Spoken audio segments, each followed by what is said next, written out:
and we're grateful to Pinnacle Bank for being a sponsor today. It is great to be blessed to do what I love doing and be back in Athens. I've been back in Athens for 20 years. I operate the downtown Chick-fil-A, which is a new one we opened a couple of years ago, and that's been really fun. And you might see our cars around town doing deliveries and such, but it's really fun to be with you. I want to tell you about a Kevin Paul Scott story real quickly. I know he did a great job this morning. Kevin was a student at UGA back in the early 2000s, and he was real involved with Heroes for Children, which is a really cool philanthropy on campus.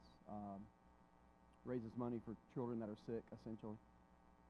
But guys, Kevin came to me with this crazy idea in I can't remember, maybe about 2004, and he wanted to, at their big event at the Tate Student Center, drop Chick-fil-A cows with parachutes on them, you know, the plush cows, out of a helicopter over the Tate Center. And I can't remember whose idea it was, if that was his or mine, but we collaborated on it. And so one Friday, you may remember, and if it bothered you, I'm sorry, but we didn't necessarily get all the proper permissions for that. And so a helicopter flew in from Atlanta, landed on the Georgia football practice field. We loaded it with bags of these plush cows with parachutes on them. And it hovered over the Tate Center and dropped, and whoever's in there was pouring the bags out. And the first time around, the propellers, the energy was so strong that it just shot them like that. And but somehow the helicopter circled back around and kind of got it right the second time. And it was unbelievable. At the Tate Center on a Friday for Heroes for Children, these cows were literally parachuting down. But the problem is that college students were excited, and they were chasing the cows, like running out into the street where the cars were, which is kind of part of the reason you're supposed to get permission, because the police would have kept that from happening. But it was fun. Nobody got hurt. It was headline of the Red and Black the next day. It may have been on the Athens Herald, but that was Kevin Paul Scott, his creativity, and then since he's done a lot of work with even Chick-fil-A Inc. And if he talked about engagement this morning, unfortunately I missed it. He's right on. But I'm honored to be here, and I'd be remiss if I didn't mention and thank Paul Kramer. That the Classic Center to me is a huge part of our culture in Athens, and it's done so much. There's some hospitality people in here. I think it's done so much for the hospitality industry. It is the hospitality industry in Athens, who, as you all know, have taken just a beating this year. The hotels and certainly meetings, and it's just great to be together today. Isn't it fun to actually be in a room with people? I'm sorry you're having the space and wear a mask. I worked out last night talking about spacing, and it was so awkward. I was put on a treadmill inadvertently right beside someone. I was on the wrong treadmill because it's really spaced out, and it felt so weird. And I quickly said, I don't think I'm supposed to be on this treadmill, and I went and I moved down one. But you could just feel the person right there. And so, and I know she was feeling me, going like, what are you doing here? And so we're certainly in this together. It'll be fun to get through this, but it's great to be here. But it's great to be with people hungry to learn, and hungry leaders. And if, pun intended, and if I don't say anything helpful, which I really hope to, all I want today is for you to leave with something that's helpful. But if I don't, you at least are going to get a free Chick-fil-A sandwich. So you signed up for the right breakout. And two leaders are with me in the back who will be handing out a little card for a Chick-fil-A sandwich. So you can at least say you got that. Charlie Brown said to Snoopy, he said, you know, you only live once. And Snoopy with his wit responded, no, Charlie Brown, you only die once, but we get to live every day. And so it's with that optimism that I'm here today to share with you. And I hope for it to be perspective on culture, but also some best practices. If I'm not careful, I'll just talk about perspective. but I want to give you some good best practices. I'm referring to my organization today. I'm not necessarily giving a Chick-fil-A Incorporated presentation, but I do want you to know that everything I've learned has come from Chick-fil-A or from people that Chick-fil-A have recommended. And so we're independently operated. They're different operators, have our own vision. We have our own way of doing things. So I'm really presenting mine today. And we're grateful that you're here. Thank you for being here today, that you've seen something in our culture at Chick-fil-A that you want to learn more about. First of all, the perspective here, you all, and you know this, is a strong culture is a process. It's a major process. It's not, okay, I'm going to go work on culture necessarily. There's a lot of things that happen to create a strong culture. And as Matthew Kelly, so I want to recommend an awesome book. In fact, it's so good, you could literally just go buy it and drink coffee for the next 40 minutes. But it's called The Culture Solution. It's on Barnes & Noble or Amazon, The Culture Solution. Now, I did check. There's another book called The Culture Solution by an author that I'm not familiar with. So I'm talking about the one from Matthew Kelly. But in Matthew Kelly's book on culture, he explains that culture begins with a strong mission, and it does. Our work culture is directly, our work culture, my work culture, is directly correlated to the mission of my organization. If our mission is compelling and we're connected to it, then we can attract a team of employees, of team members, that are committed to it.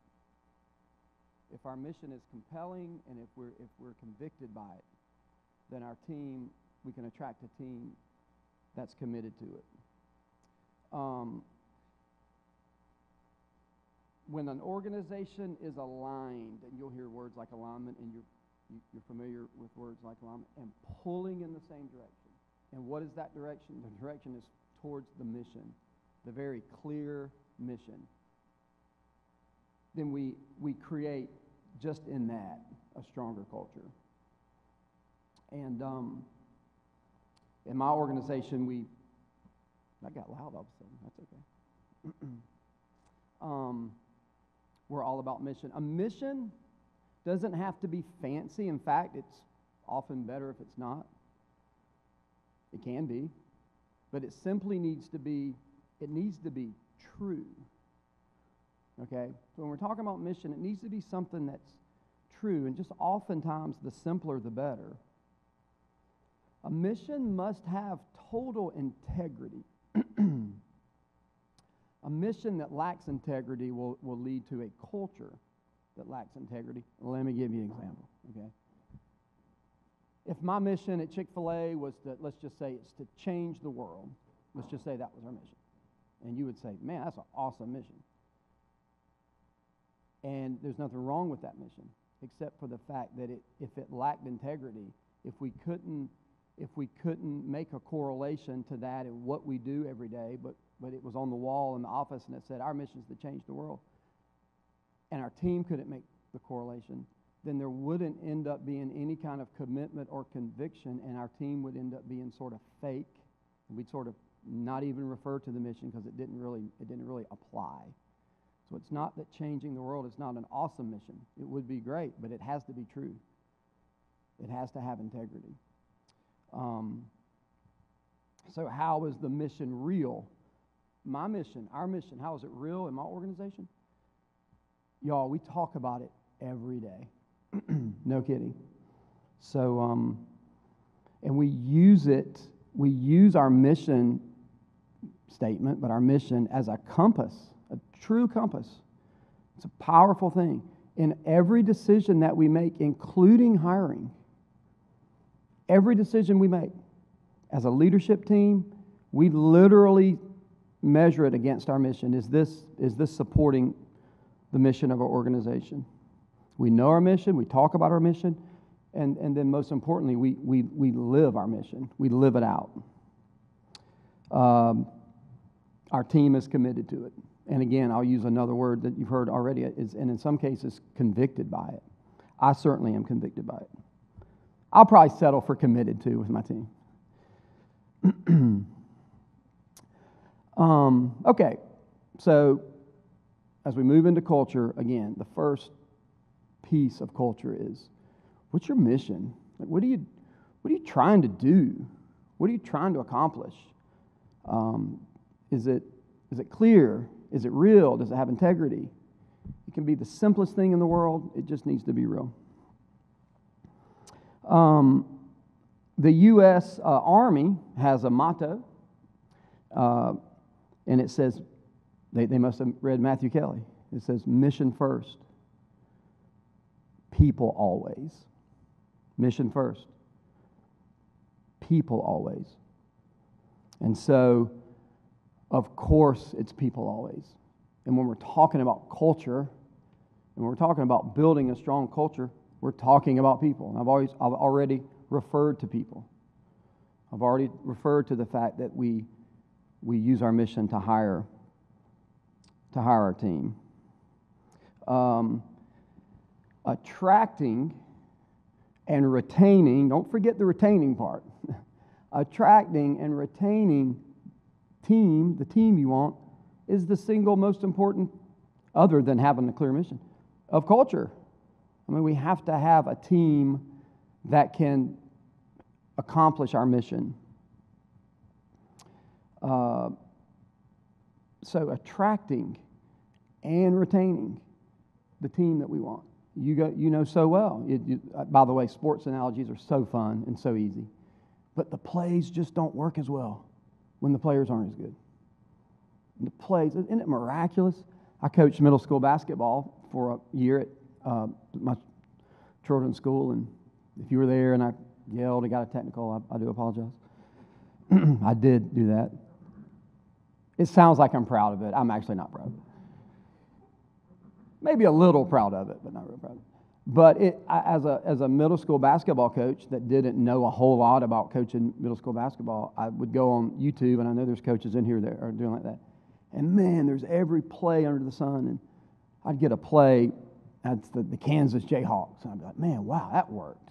And then I'd try it with my middle school basketball team, and I go, man, it just didn't work as good for us. We're down 20-0. I need to go back to YouTube and get some different plays. But obviously, the quality, the type of team that we attract and retain is Tim Tassopoulos, president of Chick-fil-A. I heard him say that hiring people is 80% of culture. So that's obviously true. So knowing that, in my organization, we have a full-time person that recruits, and I said recruits before we hire. We don't just hire, knock on wood now, knock on wood. In my career, almost 25 years as an operator, I've never put up a sign that says now hiring. Now, I'm just telling you knock on wood, but I've never done that because I'm not trying, I'm trying to, I want to focus more on the team that I want for our organization that can help us accomplish our mission. So we have a HR director who recruits. What do you mean recruits? Recruits on Indeed and some of these platforms that you're familiar with. Facebook in some cases. Other recruiting services. He goes to job fairs. He even goes to job fairs in some cases. People like to come to Athens and take our talent out of Athens. You ever notice that? I mean, people come to the job fairs and hire to Atlanta or to Charlotte.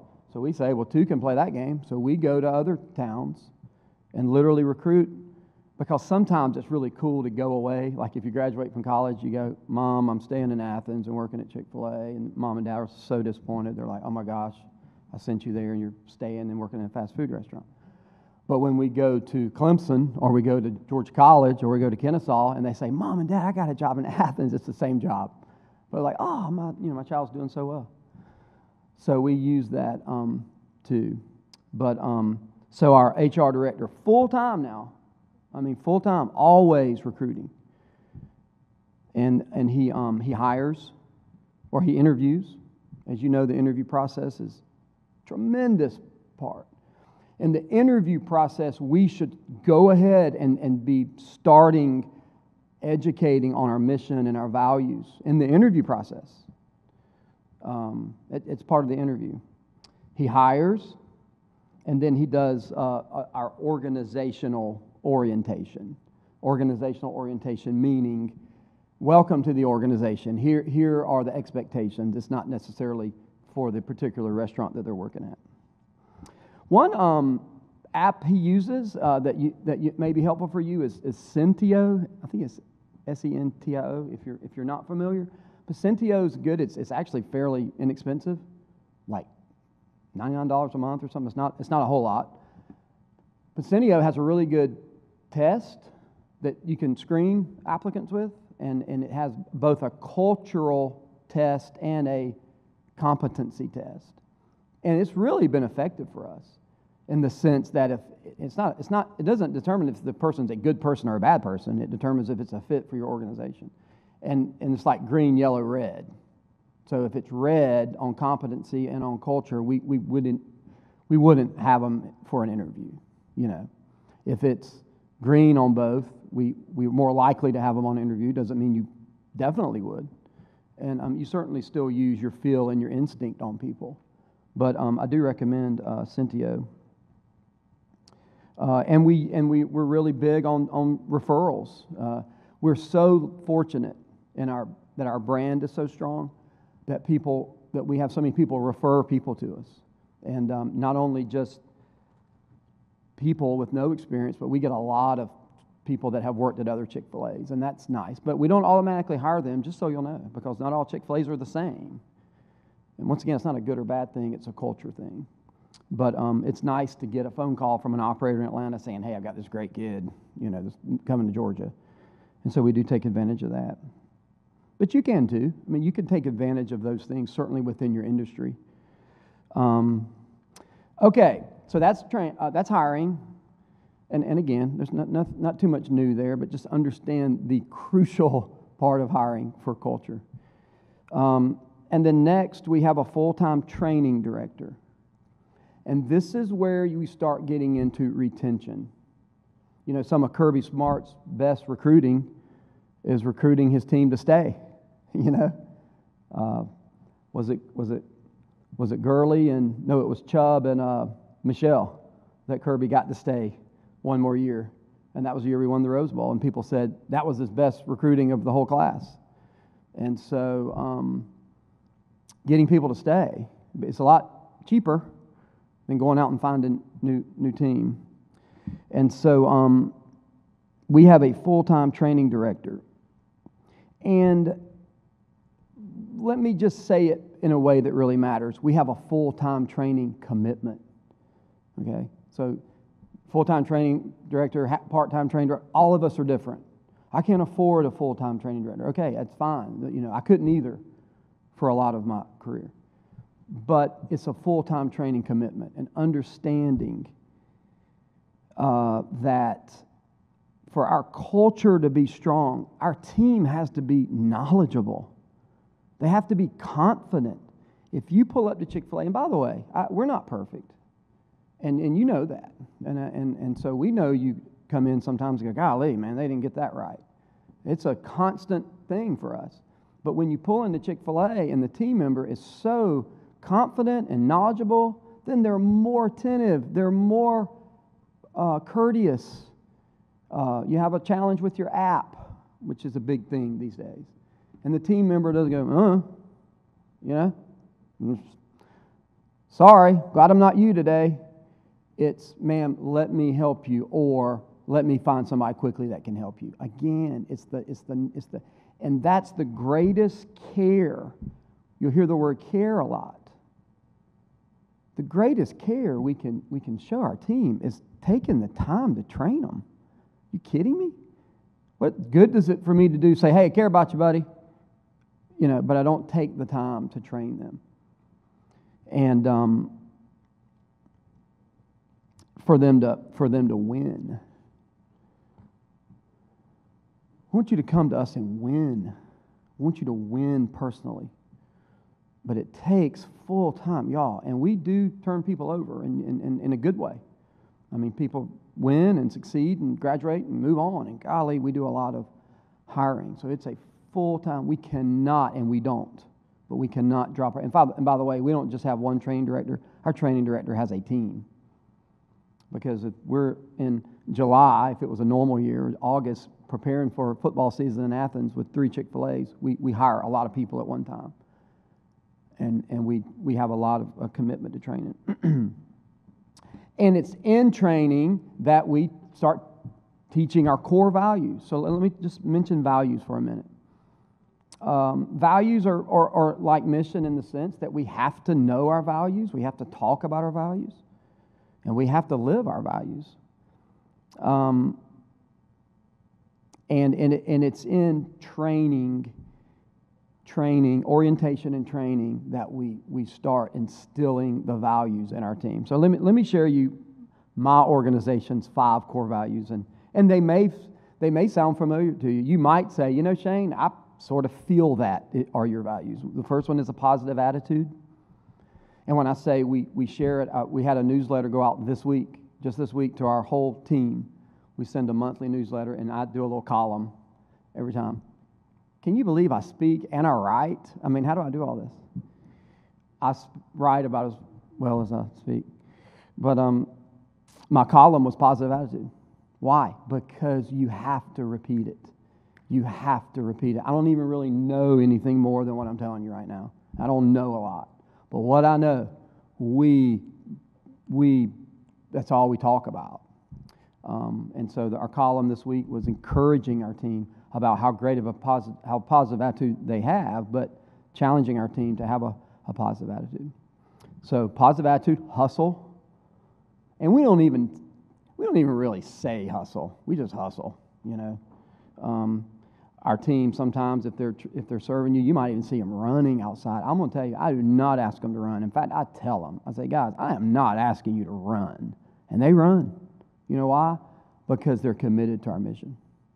They run, and I'm telling you, I go, golly, man, don't run. They run. So hustle's part. Continuous improvement. Continuous improvement is a value of ours. I mean, we're tinkering with our drive-through all the time. We're tinkering with our processes. Business moves fast. Life moves fast. We have to be out in front of it. Continuous improvement. Stewardship. It's not number 4. It's number 4 on the list, but they're all the same. Stewardship is getting the most out of the decisions we make, getting the most out of the decisions we make, getting the most out of the decisions we make. It's oftentimes not a monetary thing. Sometimes it is. But it's, hey, you made a decision to add a team member to the shift. Did we get the most out of it? That's stewardship. Did you add a team member to the shift and the shift run the same mediocre way? Or did we add a team member to the shift and the shift run better? Did we purchase something and it just sits in the corner? Or did we purchase something and it worked and we're using it? So stewardship for us is getting the most. And then our last core value is have fun. Have fun. And there's a lot of different ways to have fun. And fun is not always, but it is sometimes. But it's diversity. It's letting our team work in different positions. It's contests, And my business, guys, it is so relentless. So let me tell you the behind the curtain of operating Chick-fil-A's. And thank you for this, by the way. Thank you for what I'm about to say. But it doesn't stop. Okay? And thank you that it doesn't stop. But we're open at 6 a.m. every single day but Sundays. And we're closed on Sundays. And people say, well, you're closed on Sundays. Well, a lot of our competition doesn't open for breakfast, right? And so our week is actually longer. A lot of our competition, let's just say, opens at 10 or 11 or, maybe 10:30 and then goes until 10 at night. Well, if you add the hours that we're open from 6 in the morning until 10:30 and multiply it by 6, that's another day. And so it's relentless. And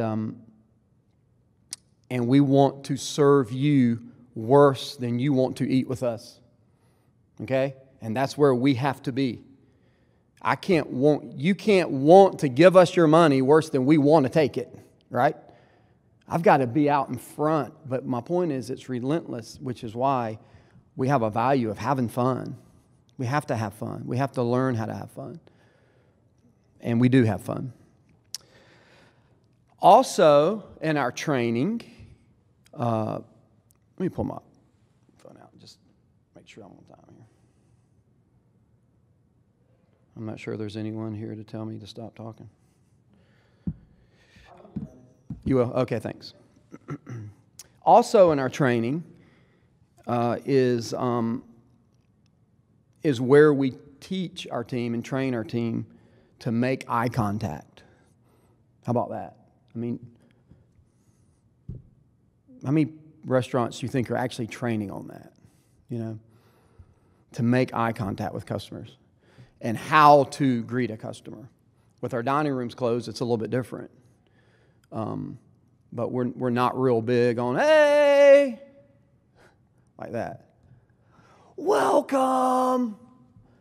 We're real big on letting you get within about 10 feet and us looking at you in the eye and say, welcome, I can serve you here. But we have to, I wouldn't know to do that. I don't even do it that great now. But we have to train on that. How about smile? Now, we've cut that out of our training with masks. We don't have to smile right now. I tell my team, you know what? You don't even have to smile for these months. But we do have to smile, as you know. Smile with your eyes. Smile with your attitude. And certainly smile with your voice, which is number 3, which is speak enthusiastically. Welcome to Chick-fil-A.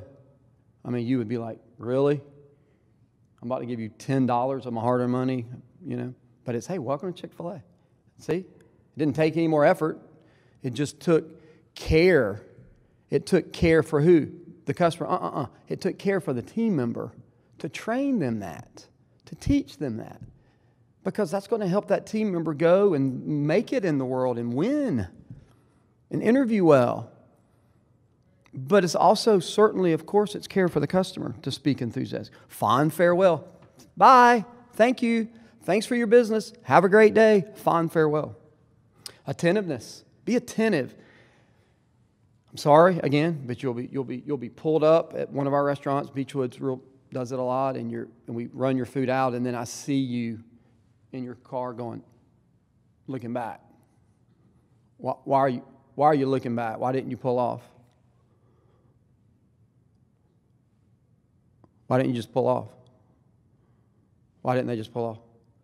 So, huh? Well, no, we gave them their food. Why didn't they pull off? Why are they still looking back, the customer? They're missing something, right? You go, you didn't give me my Chick-fil-A sauce. You left my straw out.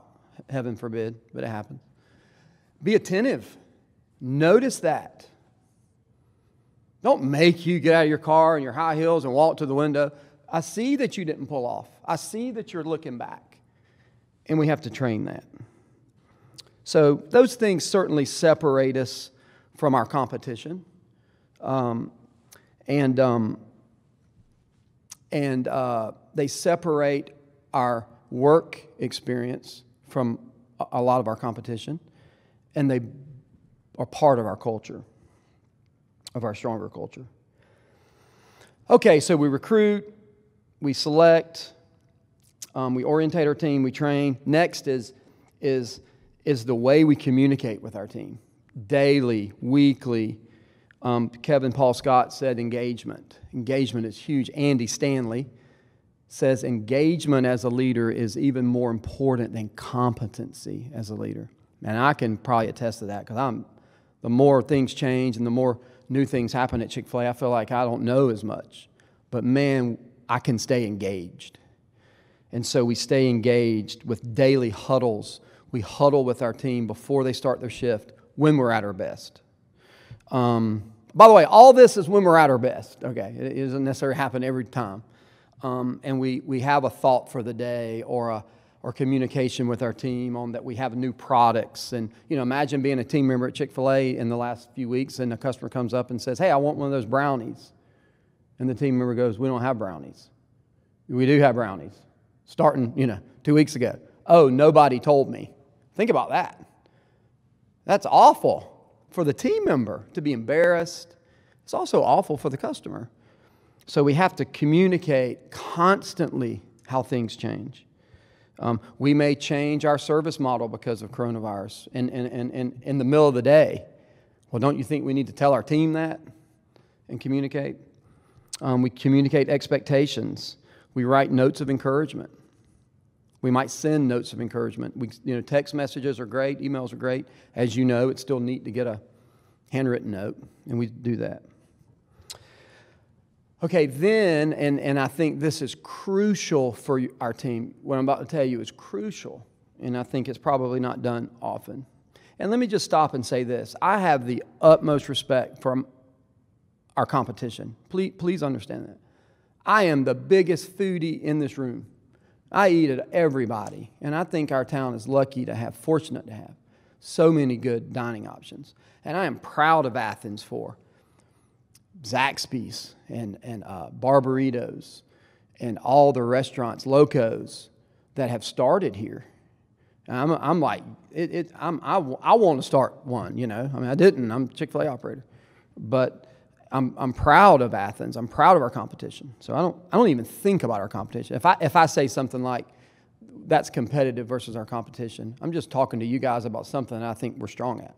I don't go around and try to beat the competition. We have to focus on what we do. But I have the utmost respect. And by the way, they're like us. It's relentless. Their business is strong. They're open every day of the week, and it's relentless. And they do a really good job. But we give scheduled performance evaluations. Scheduled. Not just, hey, Jimmy, let me talk to you about the job you're doing. That didn't come off too well. But scheduled performance evaluations where we sit down, and I'll tell you, anyway, we sit down and we do a performance evaluation. It shows that we care. We're watching. We're paying attention. And then lastly, are you ready for this one? Regular wage evaluations. And I know some of you just swallowed hard because you're like, golly, man, that's scary, But early in my career, it just made me feel terrible when employees would come up and say, Mr. Shane, can I talk to you? What's coming? What do y'all think's coming? Can I get a raise? And I would feel so bad about it because I was like, you'd look at the thing and I'd say, oh, you've been here for 18 months, and you feel dumb and you feel like you don't run a very good organization. And the sweet little team member who's probably talked to their parents about, I need to talk to Mr. Shane about a raise, is like nervous. I don't want to put them through that. We want to go to them regularly and say, hey, bud, let me talk to you. You've earned a raise. And you know what?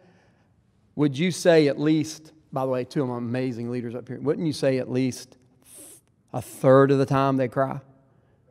About a third of the time? Maybe half the time? Maybe half the time. They cry. They have tears in their eyes. And their lip quivers. And they go, really? I mean, it's unbelievably effective. I didn't say to give a raise. I said to proactively, regularly evaluate wages. And by the way, I want you to know, it might be 10 stinking cents. It might be. We might go, hey, you're making, let's just say, you're making $9 and we're going to pump you up to $9.15. And they'll cry at that because they realize that we're watching and we're caring and we're adjusting their wage. Sometimes it's more than 10 cents, 15 cents. But would you tell me how much time I have? Okay.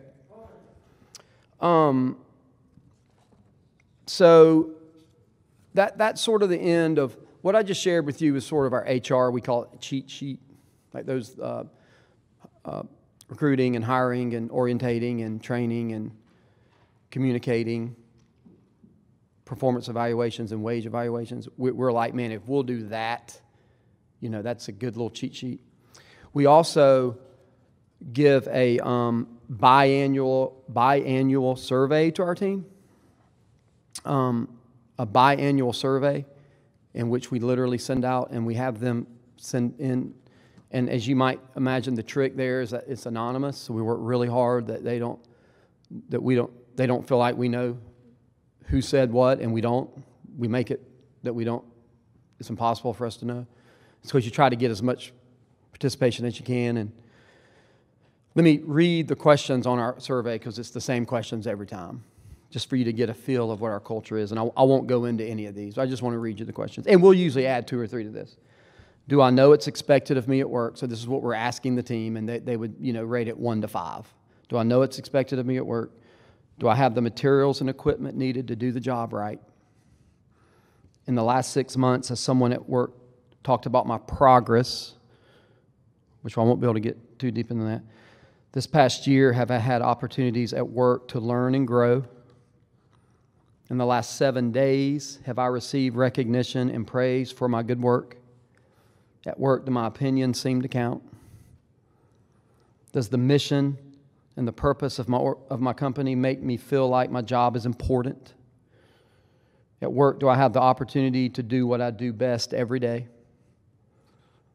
Does my supervisor or someone at work seem to care for me as a person? And then, is there someone at work who encourages my development?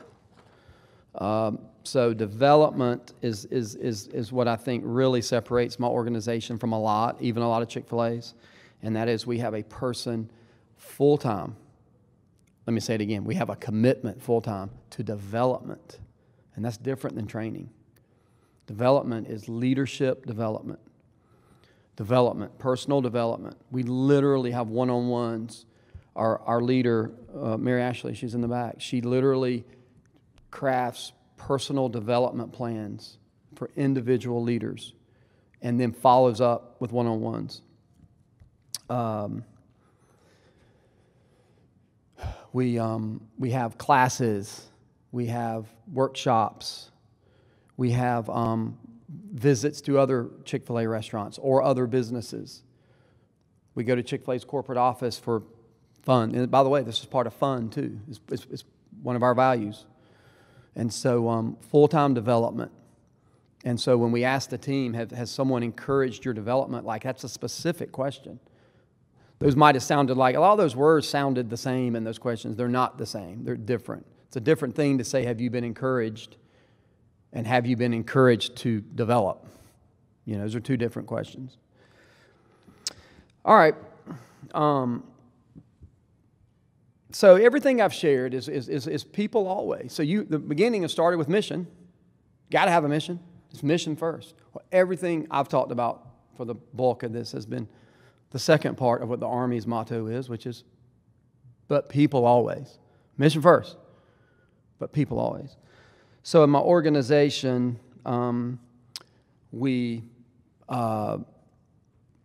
what I would say is we play the game. We play the game. You ready for this? We play the game. What game? The game. The game. The business game. The Chick-fil-A game. We play the game on the team member experience field. That's where we're playing the game. We don't even play the game on the customer experience field, but I'm about to get to that. We play the game on the team member experience. Why? Because you have to have players. You have to have quarterbacks and receivers and linemen, or the plays don't work. And so we play. So now I'm going to let the cat out of the bag and answer the question you're dying to know. I'm kidding. Shane, what is your mission? What is your mission? You said missions first.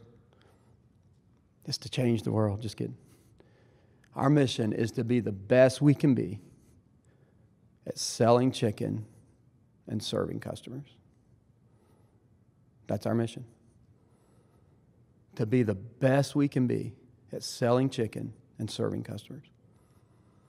And when we play the game on the culture field, stronger culture, if we play the game on the team member experience field, then our team is so aligned that we're pulling in the same direction to run to bring you your food. To be outside in the rain, we pull in when it's lightning. We pull in when it's raining too hard. Okay? Because we care for our team, but we also have a mission to serve customers. Okay? It's funny, we'll have customers complain, and you may have been one if it's legit. Hey, I can't believe your team's out here in the rain or in the hot. And then as soon as we pull them in, they say, "Guy, your service is slow." We're like, yeah. Kind of goes together. So, I think that's it. So the stronger culture is mission first, people always. I think I've given some perspective, and I hope I've also given some maybe best practices. And I'd be more than delighted to take any questions that you might have. For what, 5 minutes? Yeah, 5 minutes. Okay. Is there, and if it will not offend me? I got one. Yep. For your regular everyday workers in the store, to get them engaged and have those huddles, what time do you ask them to be there before when they open? It's an awesome question. About 5 minutes before. A huddle is, thank you, great question, because it sounds overwhelming. A huddle's 2 minutes. It's not a 30-minute meeting. It's 2 minutes, 3 minutes. And what we also do, you can run out of huddle topics, right? I mean, we're open every day, but Sunday. And we how about letting a aspiring young leader lead the huddle and come up with the huddle topic? That's a cool development thing to do. But 2, 3, look, 5 minutes, it can sort of depend. And we've had times, of course, that we didn't get the huddle. And so guess what? 20 minutes into the shift when it slows down, hey, everybody, let's get together real quick and do our pre-work huddle, after you've already. There are two people handing out a Chick-fil-A sandwich. Great question. Is that helpful? 2, 3 minutes? Hey, if you're running in and you clock in right on time, hey man, let me tell you what the huddle topic was. Let me tell you what you need to know. And if we didn't and they mess up, we'll say, you missed it, Great question. Any others?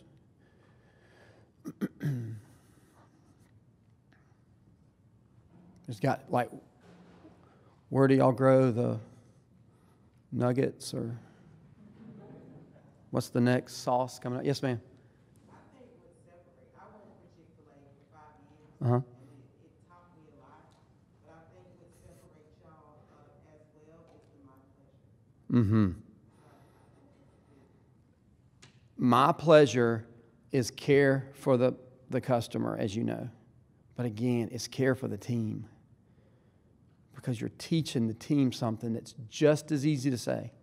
Well, isn't there some study that it takes more muscles to frown than smile or something? Like, it's not hard, but man, you have to. But I'm so glad, and it is a differentiator, and it certainly has been great for Chick-fil-A to influence our culture and our attitudes. That it's truly our pleasure to serve you. All right. Yes, ma'am. I also work for Chick-fil-A, and I'm Santana. Hey, girl. How are you? So my question is, as owner and operator, what brings you the most joy? You know what? Wow. I mean, dang. What an awesome question, and a tough one too. We have something called our Wheel of Impact, and I'm not sharing it today, I don't have time, but it's something that we have put together that says this is the impact we have when we're operating at high level. By the way, none of this happens when we're sorry at what we do. None of this happens when we're mediocre. It happens when we're operating. And one of the pieces on that wheel that I always say is my favorite is able to hire people. I would say that's my favorite thing. That able to go to people and say, hey, yes, we're hiring. Yes, we have a job for you. Here's a bonus. Here's an opportunity for you to feed your family, whatever. That probably is and again, I could maybe have a different answer tomorrow, But that's probably the single biggest joy for me, is just that. I mean, I'll never forget 20 years ago, a little kid, a little 15-year-old boy, 15 years old, he got his first check. Remember when you're 15? And $179 was a ton of money, and his check was about $179. And I remember him grabbing it and going, and I had a mall at the time, and he went and sat in the courtyard, and his dad sat beside him, and I watched him open his check, and he went, and his dad, he's like, 179. I mean, what does a 15-year-old do with 179? 20 years ago. And I just mean, God, that brought me so much joy, that he worked and he got that. So that would be my answer. I want to close with making a point that I've already made. The things I'm talking about are a commitment. It's kind of like the huddle. 2 minutes, 1 minute, 30 seconds. It's a commitment. It's a commitment to training. It's a commitment to development. It's a commitment to caring for our team. It's more than it's, okay, I have an HR director, now what? I have a training director, now what? It's a commitment to that. Thank you, guys. Have a great day.